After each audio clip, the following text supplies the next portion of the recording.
if we come second, we really want to win that grand final. Adelaide set the benchmark all season, so we know we've got a really tough game there. You look like the Sharon McMahon of old. What does this mean for your playing future? Can we expect to see you back out on the court next year? I don't know. I really just wanted to focus on the final series and, see what happened with that. And now I guess I'll think about all those things and see what happens. But it's nice, I guess, to be finishing the year with some reasonable form.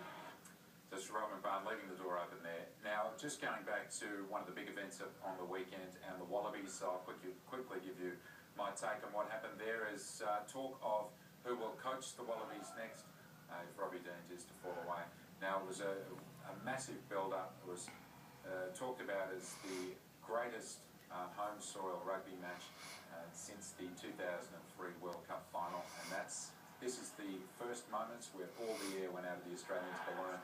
No, not 5 seconds were on the board for Australia, knocked on, and then the British and Irish Lions went out for that try. It was 7-0, and that Michael and Virginia, it seemed to me, even though James O'Connor was able to score a try just before halftime, it seemed to me that the Wallabies, if they were running a 400-metre final, they missed the start by about 30 metres. Yep. They sprinted the next 200, and they just had no stamina, no juice in the tank for the last 20 minutes. They were out on their feet and opened up by some great selections. Yeah, it's exactly 25-7. Here comes the truck. Being selected in the centres ahead of Brian O'Driscoll was a great move.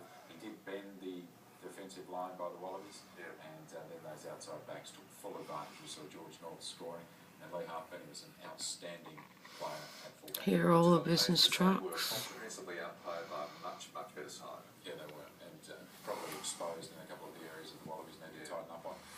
It still was a great series, great to get that win in hindsight. At least they had a win in the second. And the atmosphere, the crowds and the buzz, which is fantastic as well. Here he comes, moving the truck. Just show you the television time. It is 6:30. Jake White, of course, is the South African. 6:30. Had great success with the Monday morning. And Neil McKenzie is the Queensland Reds coach. So we'll wait to see. Here it comes, on spot on. Now, ABC News Breakfast can be watched live on the web. Visit our main ABC News website, abc.net.au/news, and you'll find a link to our program. You can stream us live. Let's check the weather now. Very good morning to Vanessa. Good morning and thank you, Michael. A high over the southeast is extending a ridge up along the east coast for the very far northeastern parts of Queensland. Seas of up to 3.5 metres and dangerous surf and strong winds along most of the coast. The high will move into the Tasman Sea tomorrow.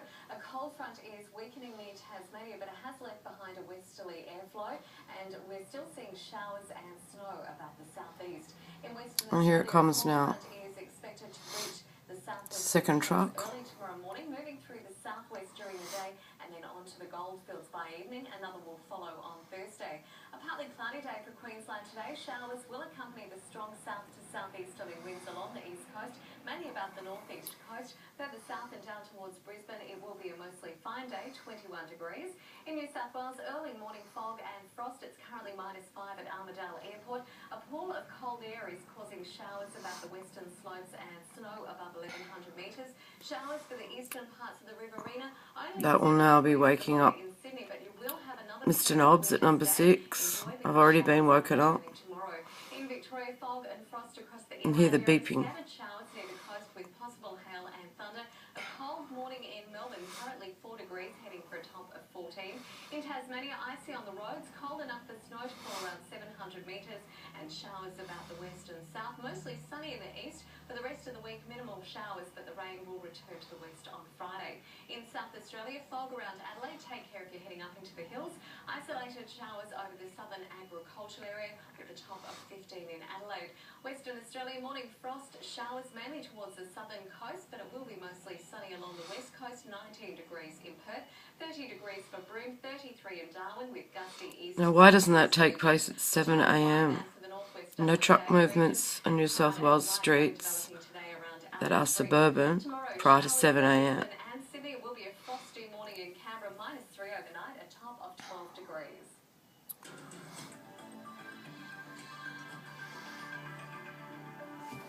And just to show you the time, Still to come on the show this morning, Mohammed El-Essi from Victoria's 6:33 a.m. Commission will be here to look at the morning's newspapers. The Royal Commission into Child Sex Abuse begins private hearings in South Australia tomorrow. We'll be chatting to the Commission's Chief Executive, Jeanette Dines, to find out more about the difficult task ahead. And we'll have more on Andy Murray's historic Wimbledon win. We'll be speaking to our very own Steve Pearce, who's in London soaking up the celebrations. But first, here's the latest news with Virginia. Michael, thank you. And Andy Murray's win is leading our news today. He's become the first British man to win at Wimbledon in more than 75 years. It took the Scotsman just more than 3 hours to defeat world number one Novak Djokovic in straight sets. The historic win has sparked celebrations right across the country. Authorities say they expect to find many more bodies from a train explosion in Canada. 5 people are confirmed dead, but dozens more are still missing. Fires are still burning after the runaway train carrying crude oil derailed and exploded in the centre of the small town of Lac-Mégantic. Air crash investigators have recovered the flight recorders from a South Korean plane that crashed at San Francisco airport. 2 people died and hundreds were injured in that crash. The head of Asiana Airlines says the Boeing 777 didn't have mechanical problems when it came down short of the runway.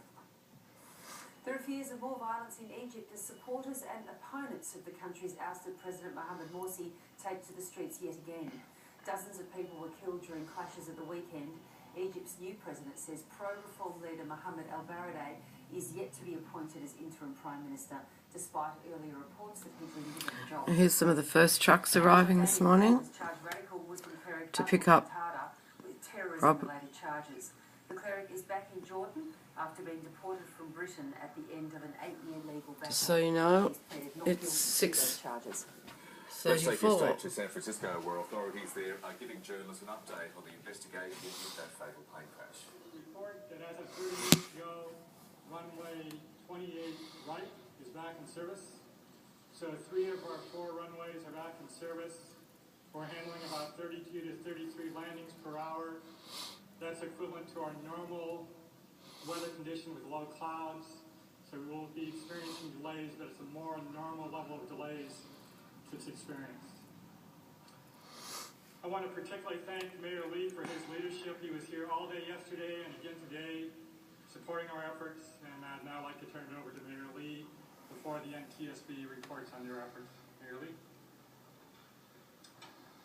Thank you, John. Thank you, everyone, for being here this afternoon for this update and report. And as John Martin said earlier, we are now handing this whole investigation, and it has been taken over by the National Transportation. This is our life of living hell, being woken up at 6:30 every morning because I have to move the truck or want to move the truck.